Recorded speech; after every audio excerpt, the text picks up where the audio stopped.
Across the entirety of my channel, there is one comment that I see more than any other. When is the Elden DLC video coming out? And unfortunately for the last year or so, it simply has not been possible. But folks at home, there is a hero walking amongst us. A hero named Tudon. Tudon has created a mod called the Lord of Ashes, which allows you to collect all sorts of different enemy and boss summons without having to use the finicky old cheat engine system that I used to use. Nope, now it's as simple as kill something, grab the ash, and summon it. And the best part? This mod also works for the Shadow of the Erdtree DLC, which means it's finally time to begin our fourth and final Elden journey, this time in the Land of Shadow. So obviously, to even get to the DLC, I first have to get through most of the base game. And while I could skip right to the DLC, that would be really lame. Think of it like going through the Kanto region before we could even reach the Johto region. Each region has a set of 8 gym leaders, the Elite Four, and of course, a champion. The rules for each region are also the same, the main two being if an Elden dies, it is dead for good, and I can't use any gym leaders, Elite Four members, or the champion on my team at any point. The last rule, which is a new one, is that I can only ever have one remembrance boss on my team at any time. That should keep me from getting overpowered, and we can kind of think of those guys as if they were like legendaries. So with everything laid out for us, all we have now to do is to get started. While you're here, you should real quick hit the like button. Doing that means more people will also see this video, and more people will get to witness the amazing quest we are about to go on. With every Elden video, and even the Pokegate video I made, I play as Dumpy Ketchum. This is Dumpy K the 5th, and she looks a little different than the others because I thought she looked cool. I gave myself some appropriate trainer clothes and we were off. Now, in the past, I have caught some of the Elden by myself at the start, because I didn't have any yet, but with this mod being so easy to use, I can use a normal summon to start collecting some mons right away. After getting my bike from my Misty equivalent, Melina, I made my way over to see Professor Ronnie and get my starter. That starter is the Lone Wolves, and I used them to immediately start building my team. Now, usually I have a graphic on the top right that shows my current team, but because this mod is just so much easier to use than my old system, my team changes a lot more through this playthrough than it did before, but it will pop up during gym battles so that you guys can tell who I'm using. Now, something neat about this mod is that when you catch certain enemies, they will drop an ash that lets you summon multiple of them. For example, the Godric soldier dropped an ash that spawns 2 different soldiers. This keeps the lowly, often ignored enemies from being made irrelevant, and I like that idea a lot. There were a couple very notable early catches, namely the Kaiden and the Pumpkinhead. Those two are both fairly tough and should help me get a strong start. Now, this mod is awesome, and I greatly appreciate that it even exists, but there are a few things that can be a little frustrating about it. The main issue being that sometimes you don't get anything for killing an enemy. I confused these 2 trolls into beating on each other. Cheesy, I know, but a man's gotta do what a man's gotta do. And when one of the trolls died, I didn't get any summon from it. That's not to say you can't get the troll summon, but I'll explain more about that in a second. First, I wanted to just head in and check how far off I was from being able to take on Margit. He's our real first roadblock, and he showed me that I am very far off from being prepared to face him. But by even encountering him, Melina decides that we are worthy of traveling to the round table, and she takes me there. The round table has a new function in trading in items to get stronger spirit summons. So, like I said before, you could get the troll summon, but you would have to trade in a weapon that I am very far from being able to get to do so. The mons are split into different tiers, and while not every boss in the game is listed on here, I would say that the vast majority of them are. Frankly though, my team is too weak to get anyone above the 2nd tier at the moment, so it's back out into the world for us. Another half-decent mon I added to my team was the Godric Knight, and this guy is a fire ash, which means he specifically does fire damage. There's ashes for all sorts of different types of statuses and damage, and this is where I realized that I forgot to mention that with this mod, enemy weaknesses and matchups matter a lot more than they used to. Each summon actually even tells you what works really well against it and what doesn't, and again, I think this is an awesome idea. With that new ash, I was just barely able to catch Darwill by killing killing him, receiving the Bloodhound's Fang, and then trading it in at the round table for the Darwill summon. He's a bleed Ash and will prove useful for much longer than I could have ever imagined. After eventually catching a handful more Mons, including the Leonine Misbegotten, I felt like I was ready enough to take on Margit, but man, I was wrong. What I hadn't thought of yet was upgrading my summons. I had to break the rules a little and hit a Grace in Liurnia to get Roderica to the round table, but once she was there, I started collecting and spending Gloveworts to upgrade my team. That was exactly what I needed to do because returning to Margit with everyone at least +1, I was finally putting up a fight. The Pumpkin Head proved incredibly useful and took Margit to nearly half his health. The Misbegotten fought like a reckless madman but did a good job of landing some solid hits, and then Darwill showed just how useful bleed can be by chunking Morgoth's health and eventually taking him down. As far as I can tell, there's no way to catch Margit with this mod, but that's okay. It probably would have felt like cheating anyways. After getting rid of Margit, I can now head to the first gym leader. On the way, I caught the Omen and added him to my roster. Other than that though, the path to Godric was pretty straightforward. As I approached the battle, I wrote in my notes, I'm a little afraid of Godric. Margit was tough, and Godric, while not that strong, can certainly be dangerous. Nonetheless, my first gym battle began. To start, I sent out my newest team member, the Omen. Unfortunately, at +1, that poor bastard is pretty useless. He took like a 10th of Godric's health, and then I wasn't quick enough when I tried to pull him out, and he went down. I was relying on my next Mon, the Leonine Misbegotten, to be much more useful. He certainly was more useful, but watching him fight gets me stressed out, man. Some Mons will do a pretty good job of avoiding attacks, but the Leonine Misbegotten ain't afraid of shit, so he just takes hits on the chin constantly. I pulled him out right before he could run out of health and sent in the Kaiden next. That guy, when he uses his little rage buff, does some mean damage. He pushed Godric into his second phase, and while I had to get him out pretty quickly, I was definitely impressed. Darwill was up next, and while each of his hits aren't individually all that strong, the bleed damage buildup is so nice. That being said, Godric didn't go easy on him, and I was very close to losing him. We are now down to 2 Mons, but I would only need 1. The Godric Knight, with his shield and tough attacks, was able to go toe-to-toe with his master just long enough to close out the first gym battle and secure me my first badge, the Grafted Badge.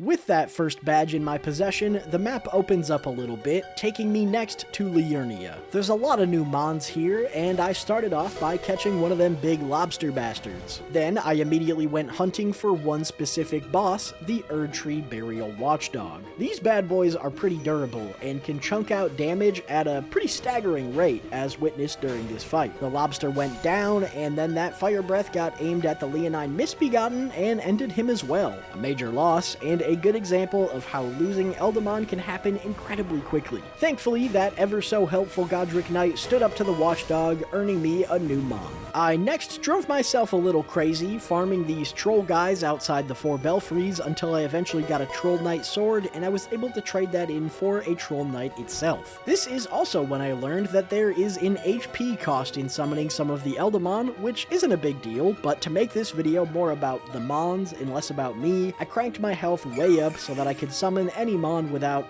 instantly dying.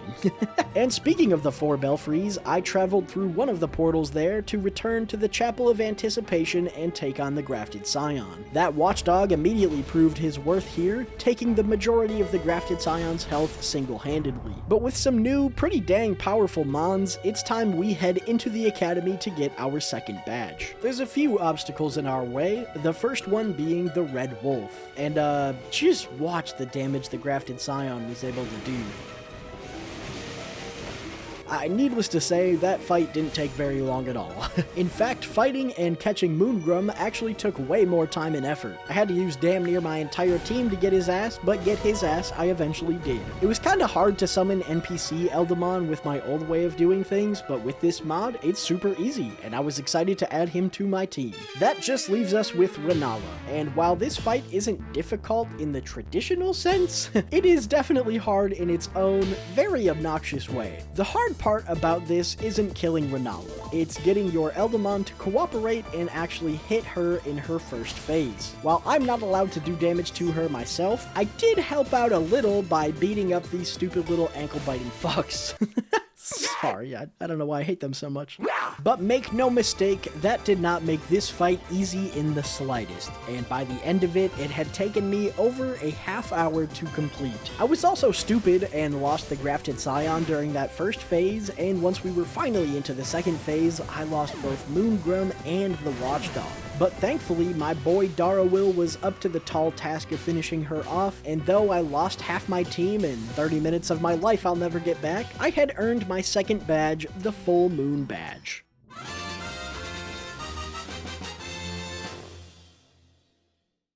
Caelid is where I went next, and I started off right away by catching the Frenzied Grave Warden Duelist. Similar to the Kaiden, when he's raging, he does a very solid amount of damage, making him a good addition to my current roster. And while I can't go to Altus yet, I can go up and face Magma Worm Makar. Makar has been, less than cooperative in the past. Makar, use Flamethrower! Makar, you gotta aim down, buddy. Makar, use, any other move. Makar? But I was hoping that maybe his rebellious days were behind him, and while I did end up losing the Kaiden to him, I was able to catch Makar. He was most certainly matured, because with his help, I was able to catch Commander O'Neill, the Godskin Apostle, and the also rated Tree Spirit, which, to be fair, was mostly the work of O'Neill, but still, I appreciate Makar being nice to me this time. With my stacked new team, I knew Radahn was gonna be shaking in his boots. The Festival of Radahn began, and O'Neill opened things up for me. He didn't get off to the greatest start, but once he unleashed his huge rot attack, Radahn was slowly being rotted away, even more than he already was, and that meant that Radahn was kinda fucked, regardless of what O'Neill could manage to do after. And honestly, O'Neill was around for much longer than I thought he would be. He even tanked Radahn's meteor attack, walking through the smoke like he was fucking Broly. Weakling. Then I sent the Godskin Apostle in, and Radahn, having already lost so much health to the rot, he finished things off pretty easily, getting me my third badge, the Star Scourge badge.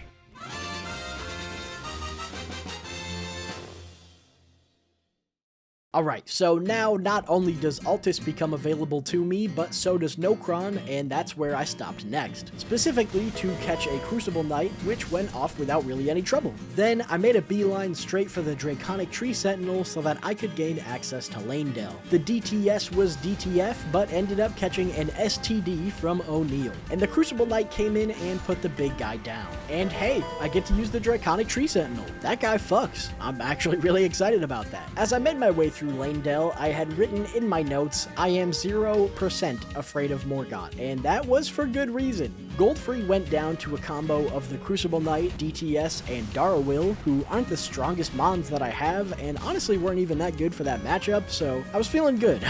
My confidence going into the fight with Morgott was dangerously high, and for once, that was actually fine. O'Neill, once again, was my opener. Having him start a battle by inflicting Scarlet Rot is simply too good of a strategy to pass up. Inflict Rot he most certainly did, and by the time I pulled him out, Morgott was already down close to a third of his health. Darrowil was up next, and like I've said before, even though he doesn't do the most damage with each individual hit, they all really build up pretty quickly. Morgott was damn near out of time when I swapped the Crucible Knight in, and that guy didn't give a fuck about Morgott's crazy combo stuff. He just ran in and knocked the poor guy out. That is the 4th gym leader down, which means I get the Omen badge, and we are halfway through the gym leaders for the base game.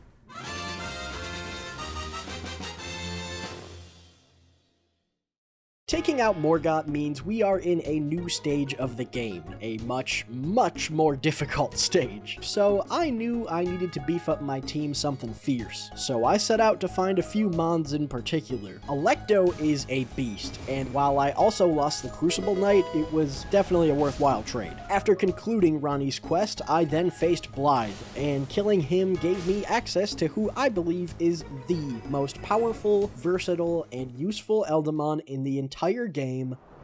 Oh, death. Become my blade once more.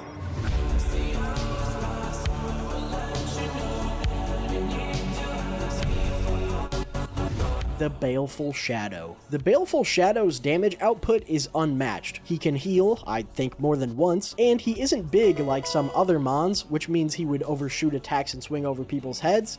He doesn't have that problem. He is an all-around beast. Continuing my team boosting spree, I caught a Valiant Gargoyle and then dropped into the Deep Root Depths to catch the Erdtree Avatar, Crucible Knight Siluria, and after a little more running around and questing, I was also able to face off with and catch Fortisax. He's a legendary, and I used him to, wow, he's really weak.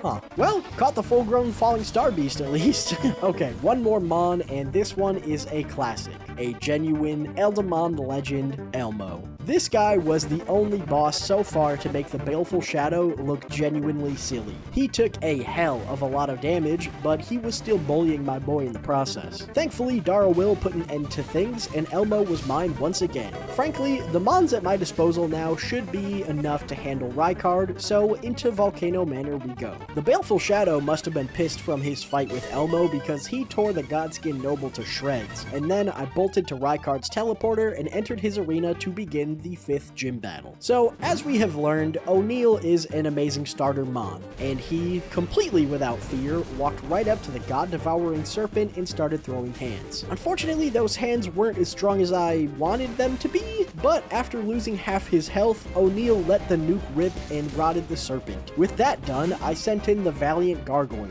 He has an attack that absolutely chunks boss's health bars, and he used it almost right away. He also is great for this fight because he moves around a lot, and the serpent was low-key having a pretty hard time hitting him. Between the gargoyle and the rot, the God-devouring serpent didn't last too long, and Rykard, the real boss, made himself known. So now that Rykard is here, the Scarlet Rot from O'Neil goes away, which is a bummer, but the gargoyle is the fucking GOAT, and he used his poison breath to get right back to ticking away at that massive health bar. I let the gargoyle get way closer to death than I should have, but I got him out eventually, and Electo took on Rykard next. And, definitely the right choice there. Destined Death does percent-based damage, and like I said, Rykard has a lot of health, so the sheer damage that Electo was able to do was honestly kind of funny. Rykard completely whiffed his biggest and strongest attack, but Electo did not, and Rykard's health plummeted straight to 0. The Blasphemous badge is mine, and we are off to a great start for the second half of the first half.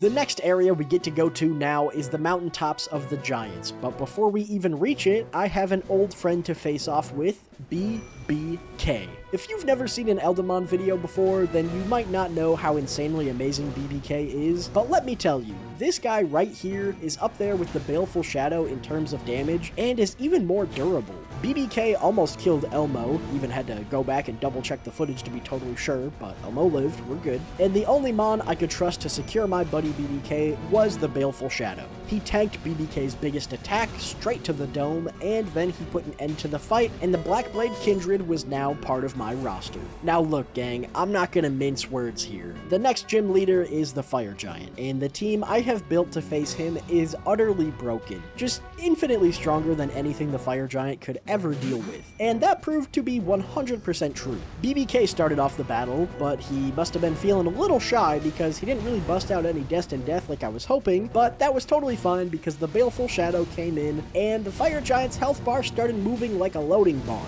in reverse. Like I said earlier, the Shadow's damage output is just too crazy, and for an opponent like the Fire Giant who attacks really slowly, the Baleful Shadow just outpaced him and made this gym leader look like a chump. The Fell Flame badge was the easiest so far, but the next two wouldn't go the same way.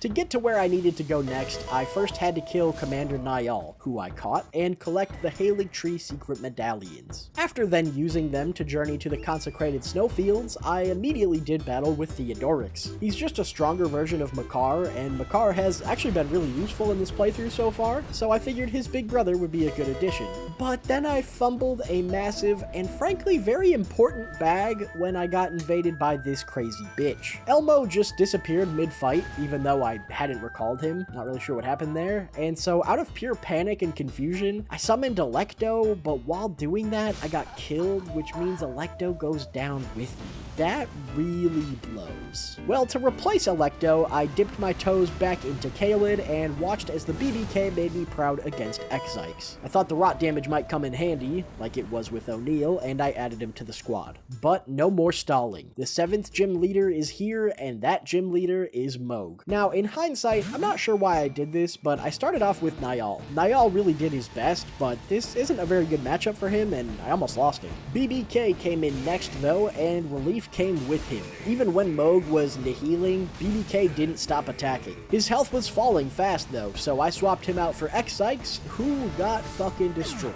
Elmo was up next, and while he did definitely put some damage on the board, Elmo got stunned before his biggest attack could go off, and I had to switch in Theodorix. Now, something I didn't realize at the time is that during this fight, Theodorix revealed that he's kinda broken, and wait, broken in a bad way. He just uses this one move over and over. He doesn't do literally anything else. It's a decent move, but it's not what I was hoping for. I'll come to realize this flaw in Theodorix later, but for now, I need the Baleful Shadow to clean things up here. Moog was doing a good job of keeping the Baleful Shadow locked down, much like how Elmo had earlier, but my man snuck in a heal between Moog's attacks, and that kept him alive long enough to get some hits in of his own and earn me my penultimate badge, the Blood Flame Badge.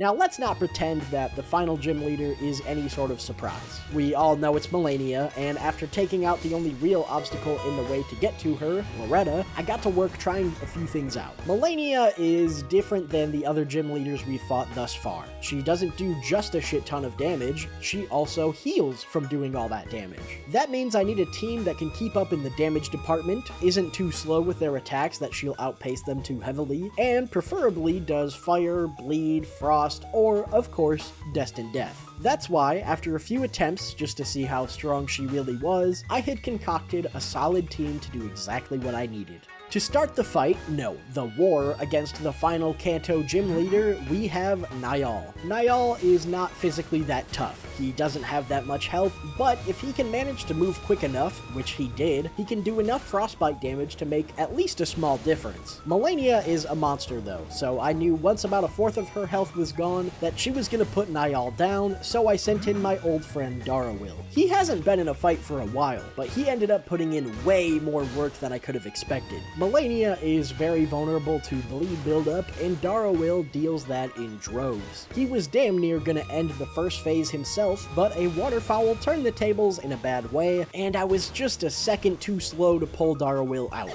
But next on the chopping block is my oldest, my most trustworthy, and my...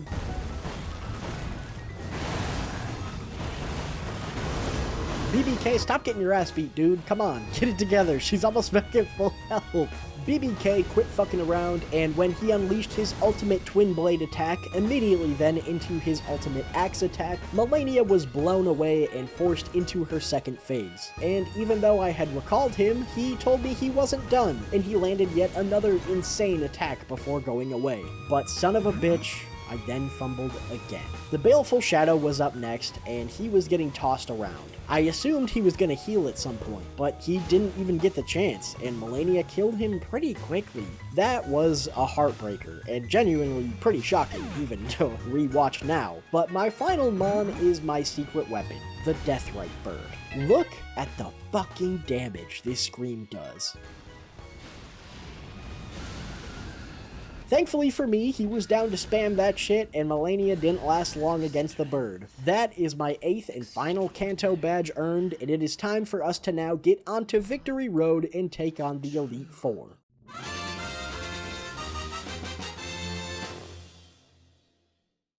Victory Road begins in Fara Missoula, and the first thing I did here was catch an ancient dragon. The commanders are really solid starters, and Niall proved that by doing an amazing job of hitting both of those fuckers at the same time. He got cornered in a bad way though, so I had to get him out of there. Ordovis came to his rescue, a mon I caught while experimenting against Melania, and his shield was pretty handy for both of those bosses' smaller attacks. That black flame is no joke though, so he was switched out for the Draconic Tree Sentinel. He's a little out of his league here, or so I thought. He finished the Apostle, he finished the Noble, and then he beat up on the Apostle for as long as he could before being forced out once the duo was restored. BBK didn't come to fuck around though, and he actually managed to corner them and ended the first of my Elite Four fights. Lysidrusax is the second Elite Four member, and like I said a second ago, the commanders are great starters, so this time I used O'Neil to try and start getting that Scarlet Rock going. He was determined to only use physical attacks for some reason though, and I tried being patient, but I guess I got a little too patient and Lysidrusax killed O'Neil.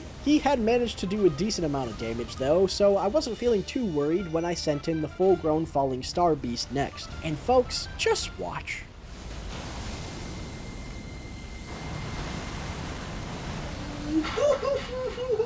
What the fuck? That was sick! Over 20,000 damage. What the absolute fuck was that? Wow. Okay, let's not overthink things. We're going straight into the battle against the next Elite Four member, Malekith. Ordovis is really good for this fight, because during the Beast Clergyman phase, Malekith uses a lot of quicker and lighter attacks that Ordovis can tank really well with his shield. He made me feel kinda bad for Malekith, honestly, because he was on track to solo that guy, bringing him to his second phase single-handedly. But Malekith was done messing around. Destined Death is brutal, and Ordovis was quickly made obsolete. I was hoping the Godskin Noble could get some damage in there, but again, Malekith is no longer fucking around. The Noble died in the blink of an eye, and I sent in Elmo to hopefully get things under control. But dude, Malekith just shreds people. Elmo's health fell faster than my views after making that one Minecraft video, and I was really hoping that the Valiant Gargoyle could now make a difference. And he totally did. His poison attack, in combination with some solid physical attacks, put an end to Malekith's reign of terror, and we've just got one single Elite Four member remaining. I was expecting Gideon to get destroyed, to be honest with you, but the Black Knife Assassin, who is a little weaker than Electo, but still useful, had to get out of there before finishing things off. The Erdtree Avatar pushed Gideon up against the wall though, and even after that old bastard healed, the Erdtree Avatar just kept pushing in deeper. Why did I say that? That's gross. I pulled him out just to be safe, and Ordovis ended things. But hold on just a minute, because even though we are done with the Elite Four, we still have to face my rival before we can face the champion. Godfrey may be the first Elden Lord, but I will be the last. My first face-off with him went really well. That is, right up until during his second phase, where I got caught up summoning BBK, and then I got grabbed, and I lost the goat.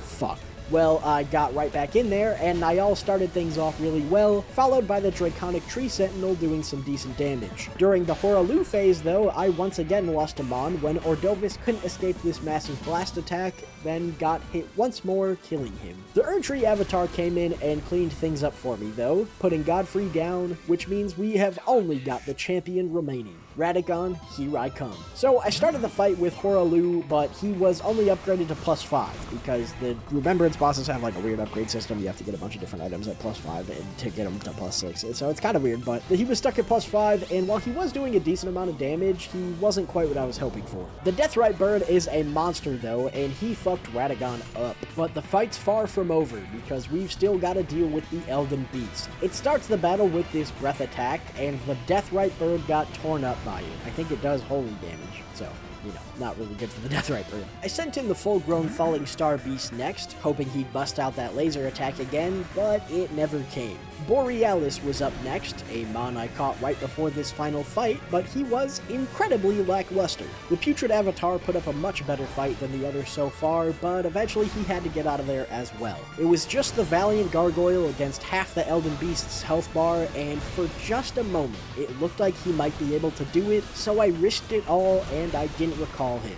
He was so close, but he fell short and died, ending the fight with a loss. Damn it. Okay, let's try this again. This time, instead of Horalu, I started with Loretta. Her magic wasn't super useful against Radagon though, and by the time she was forced out, she had done about as good as Horalu had that first time around. The Deathrite Bird kept on proving how fucking broken that scream is though, and once again used it to kill Radagon. This time, the Deathrite Bird was able to do a metric ass ton of damage before having to dip, and I was sitting much prettier than my previous attempt. The FGFSB was up once again, and while he again refused to use his laser attack, he did a decent job still. Now, I don't have the Valiant Gargoyle anymore, but I do have a weaker version, the Gargoyle, just the normal one.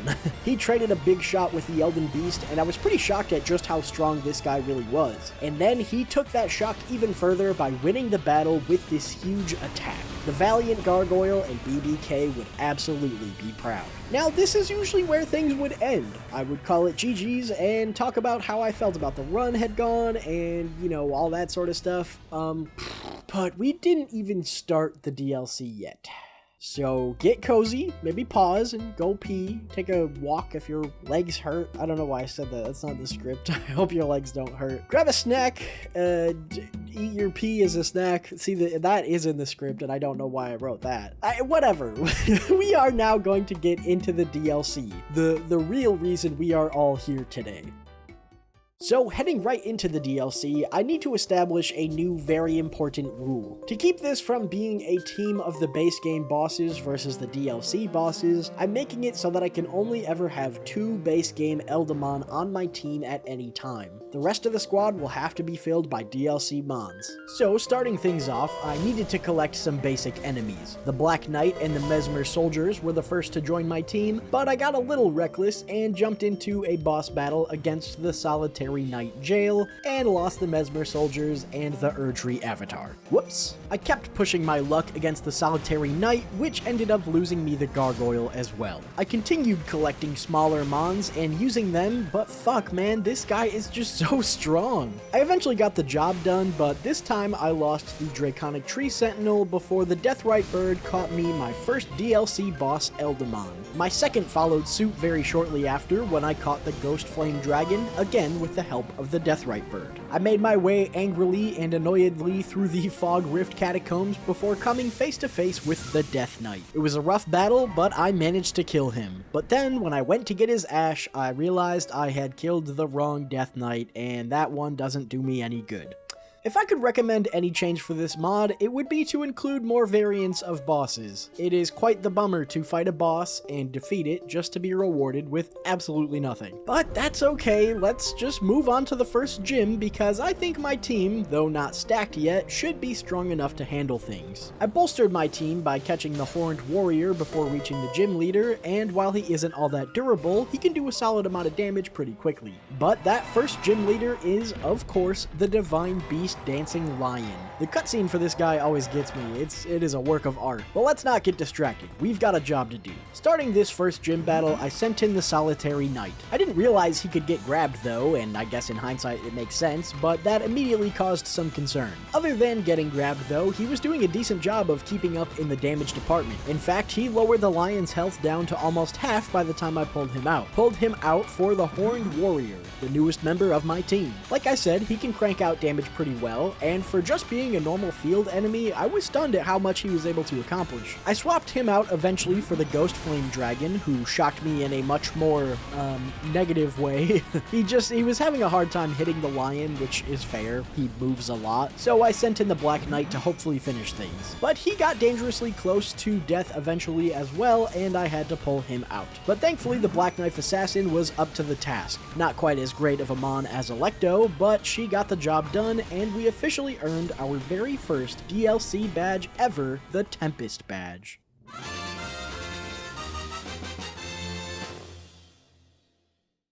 My team feels pretty solid at the moment, so I headed straight to my next gym. I caught a new mon on the way, Moonrithil, Moongrum's cooler twin, and then we were very quickly at the door of the second gym leader. I know that was fast, but I didn't really do anything else in between. I just wanted the smoke of the second gym leader, Rolana. Vike was the first mon I put in for this fight because I guess Rolana isn't resistant to lightning, so Vike seemed to make sense as a counter, and while I thought about the damage types, yes, I didn't think about the logistics of Vike actually getting to use the lightning. Rolana is a fucking terrorist. She is fast, she is strong, and she is above all things unrelenting. Vike was only able to get hits in with his spear, and while they didn't do much, they added up to a decent amount by the time he was done. He was traded out for the Ghost Flame Dragon, who was having performance issues again. He did eventually get Rolana down to about half health, but it may not have been the best matchup for him. The Black Knight didn't really get a chance to do anything at all. Like I said, Rolana is just non-stop with the attacks, and the Black Knight barely survived his encounter with her.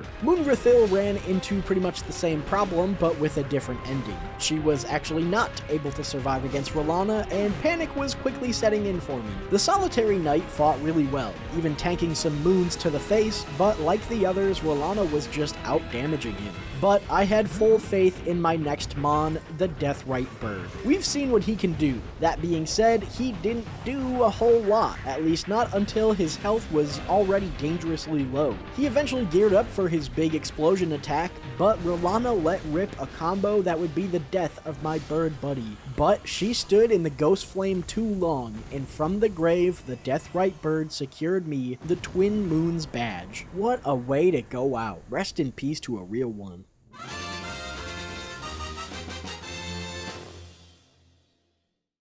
So my team has proven to be successful so far, but with the Deathrite Bird dead and the others not being super reliable, I wanted to go hunting for some new Mons. I started with Dryleaf Dane, who I didn't even really mean to run into, to be honest. He just kind of showed up here and I fought him. But then I faced off with Black Knight Edred. I figured he'd be a good upgrade to my normal Black Knight, but unfortunately Edred has a little performance anxiety, which I learned when I ran into the other Death Knight. Edred, just kind of stands there. That's a bummer. Well, I may have lost the Putrid Avatar during my fight with the Death Knight, but the Black Knife Assassin once again clutched up for me and caught me a badass new Eldemon. The next gym leader is weak to holy damage, so after getting the Death Knight, I paid a visit to yet another old buddy, the Misbegotten Crusader. I got to see the Death Knight in action during this battle, and I gotta say, I like him a lot. Although it's funny that this is the dual-wielding version when you summon him, but I needed to kill the Long Shaft Axe version to unlock him. It's kinda fucked up. Anywho, I got the Crusader, made a stop by the Shadow Keep to break Miquella's seal, and then... I'm not gonna complain about the DLC, but fuck this place, dude. Nope, I'm not doing it. I'm not complaining. Let's just fight the third gym leader. I was pretty confident that the Crusader would be a strong start, but he was having a tough time hitting the Putrescent Knight. Also, this mod scales the Crusader way down for some reason, like to the same level as the Leonine Misbegotten, which I really don't understand, and I hope they fix that in the future, because that is some bullshittery. I had to pull the Crusader out and put in Siluria next. Siluria ran into pretty much the same problem as the Crusader though, and my confidence was very quickly dwindling. The Ghost Flame Dragon was up next, and I didn't really get to pay a whole lot of attention to the battle during the next minute or so because I was trying my best not to die. The dragon clearly did a solid job though, because the Putrescent Knight only had about a third of its health left. The Death Knight came in after, and low-key kinda disappointed me at first. Then though, he landed a few sick lightning attacks and brought my hopes right back up. Dryleaf Dane was my last Mon, and even though he doesn't do a crazy amount of damage, the Putrescent Knight had barely any health left. Dane got beat up a little bit, but he didn't quit, and he landed a kick that got my team the win. The third gym leader is down, which means I get the Putrescent badge.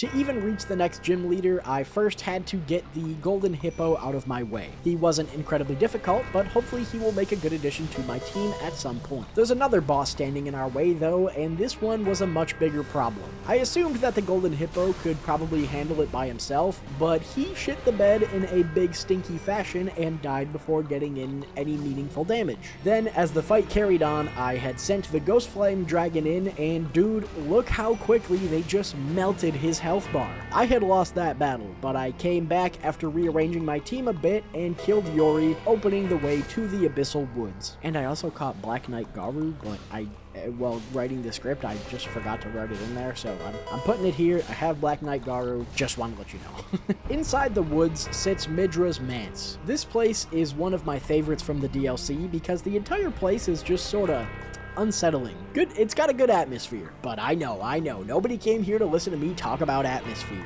You guys want some more Eldemon violence, and here we go. Let's get into the 4th gym battle. Now, you gotta go through this first little weird phase before you can fight the real boss, and I assumed Yori would tear this guy up, but he took forever to do it, and he lost damn near half his health in the process. Needless to say, when Midra showed up, Yori was not incredibly helpful. I called him out and hoped that the Black Knife Assassin could do some work. But she also just kinda got her ass beat. It was at this point that I realized maybe Midra should have been one of the last gym leaders because this fool is way tougher than I remember. Garu put up a better fight than the other two combined, but after sending in Siluria and watching her get pummeled, I was pretty certain we had no chance. The Solitary Knight was my last line of defense, and while he lasted longer than the others, he also stood no chance. I recalled him and got the hell out of there. I kinda went on a little journey after that, trying to build teams that would ultimately keep failing, running around and trying to catch new bosses and enemies, but there were 3 additions in particular that gave me some hope. First was Godofroy, who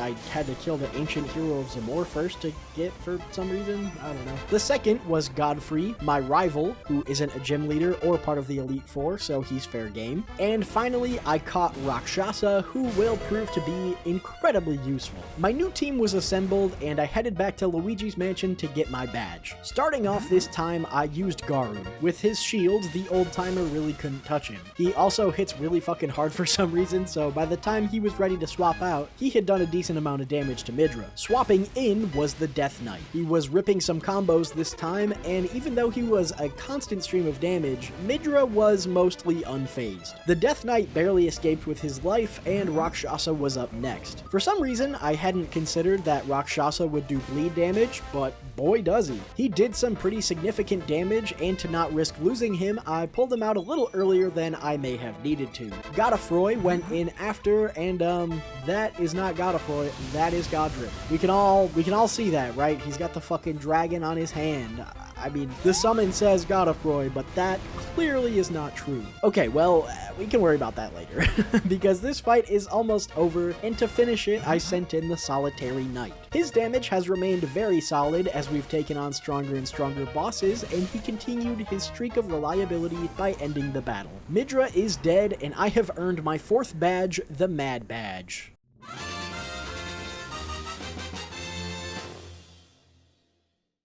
I had a slot on my team that I wanted to fill, and I ended up filling it by catching another Ghost Flame Dragon. Is it cheating? No, I don't think so. I mean, I killed another one, so it's not like I didn't earn it. Speaking of cheating, I was still trying really hard not to look things up, and so that meant I was gonna have to run around the Shadow Keep for a long-ass time. I accidentally found Mesmer's boss arena.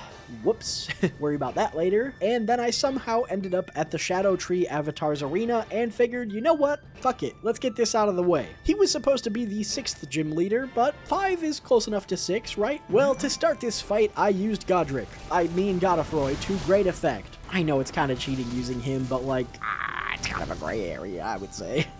He almost single-handedly took out the flower's first health bar, but then Makar came in and proved how much better he has gotten since the last Eldemon video by destroying the flower's second health bar. The Death Knight was the one who actually took that one down though, and we just had one more bar to get through. The big bastard must have really not liked that, and when it came back, it killed the Death Knight right before I could pull him out. The Shadow Tree Avatar is so close to dead though, so I trusted my handy-dandy closer, the Solitary Knight, to wrap things up. He went back and forth with the big flower for a while, but his crossbow shots to the flower's dome were more than enough to get the job done. It may have kind of been by accident, but we have just earned ourselves the Shadow Flower Badge.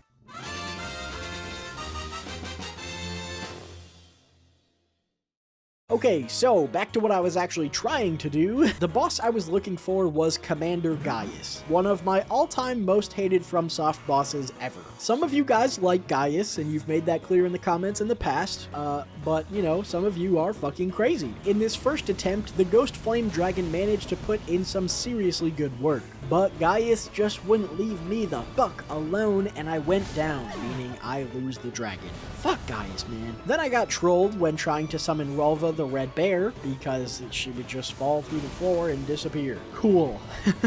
Well, unfortunately, we are really running out of DLC Eldemon that can keep up with the level of bosses we're currently at, so I'm changing the 2 to 4 ratio rule to be 3 to 3, meaning 3 base game mons and 3 DLC mons are allowed. Or all DLC mons, if I have them. The 3 just applies to the base game. With that rule adjusted, I changed my team a bit and got back in there. I tried using Melina to start off because Gaius is weak to holy damage, but I just right this second realized that it says Fire Lord Ashes next to her name, so she's not doing holy damage, she's doing fire damage. That's awesome. Well, no fucking wonder she got her ass beat. The next mon I used was the Putrid Avatar. I caught another one in the Consecrated Snowfields, and I am so glad that I did. Not only did it do a shit ton of damage with each hit, but Rotting Gaius had essentially guaranteed me the win. I hit a very clutch roll while summoning Godfrey, pretty sure that would have found a way to kill me, and for some reason Godfrey is super squishy, but he was biting big fucking chunks out of Gaius's health bar, and that let Garu come in and finish him off by mean mugging. Fuck Gaius, fuck you if you like him, but regardless of what either of us think, I have secured my 6th badge, the Hog Wild badge.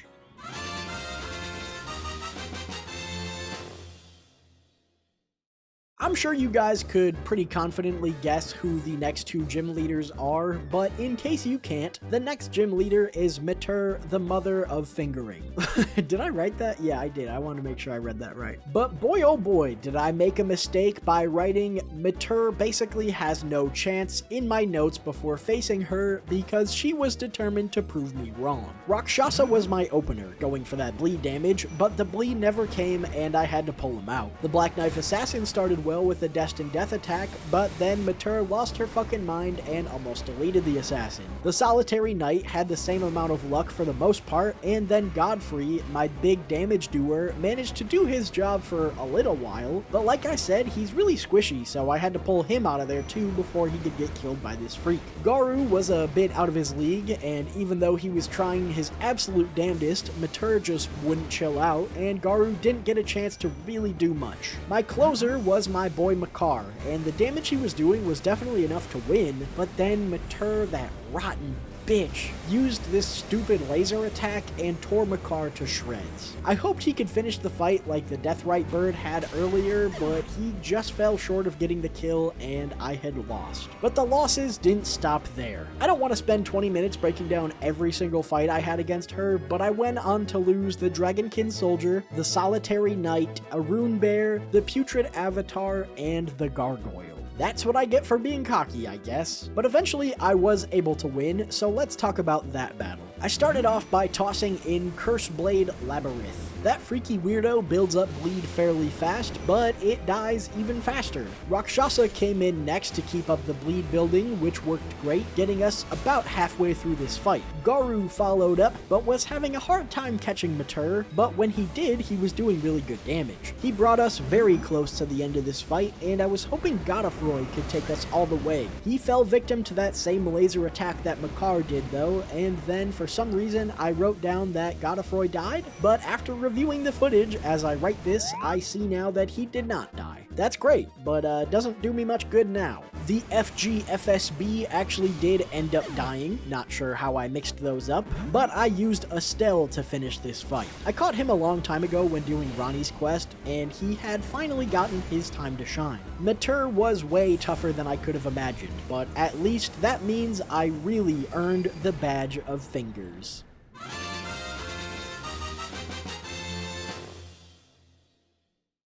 The last gym leader terrifies me. You could say he strikes dread into my heart. But before we get to him, I had to jump down a big hole and face the ancient dragon man. I was glad to see him because I could only assume that he would come in handy for that aforementioned gym leader. I caught him without incident and then also caught a Jagged Peak Drake shortly after. Unfortunately, Senesax was a huge dick and killed me before I even had a chance to fucking think, which meant I lost the Misbegotten Crusader. I got revenge and caught Senesax, but man, that was rude. I knew my team was nowhere near ready, so I set out to build things up a bit. I started by catching the Godskin Apostle, really hoping that Black Flame stuff would be useful, and then I saw in the Spirit Ashes shop back at the round table that the Golem is in a very high tier and has a shit ton of health. So I had to farm a couple Golems until I got one of their halberds, and I traded that in for the Golem itself. I had assembled a new team, and while I was still terrified, I entered the final gym leaders arena with my head held high. I began with Senesax, assuming that it wouldn't do a whole lot because of its damage types, and I was totally right. I did get to witness how brutally Bale would tear up an Eldemon, so I guess that was technically a good learning tool. Garu was second in line, but he hardly even got close to Bale. The Golem did basically no damage, and then died, so cool.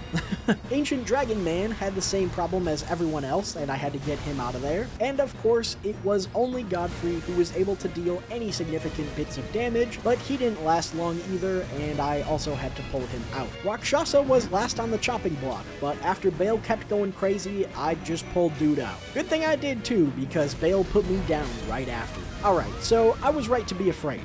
But you know who's not afraid? That's right, it's Dragon Lord Placidusax. Yeah, I know, I am blatantly cheating now, but like, come on, are you telling me you don't want to see these two go at it? Well, it didn't end well for old Duke Sack, and I was back to the drawing board.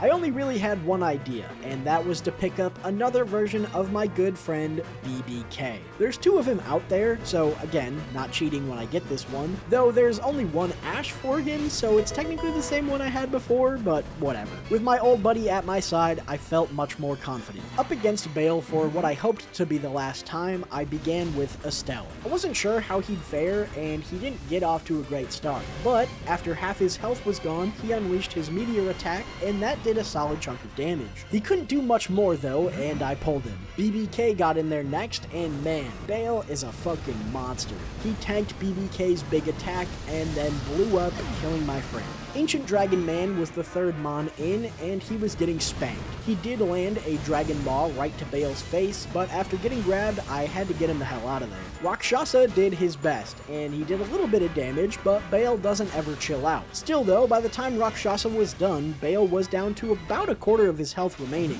The Godskin Apostle needed to put in some work, and during his first phase, he did a good job landing small hits, but in his second phase, he only got in a few Black Flame attacks before he was killed. All I had left for me was Garu, and things didn't start off very well there. But while I was trying my best not to get murdered by Bale, Garu was secretly hurting him, and to my absolute shock, Garu managed to kill the big scary dragon. Ladies and gentlemen, we have collected a total of 16 badges, now including the Dread badge, and all we have to do now is finish things off by taking on the Elite Four and the Champion.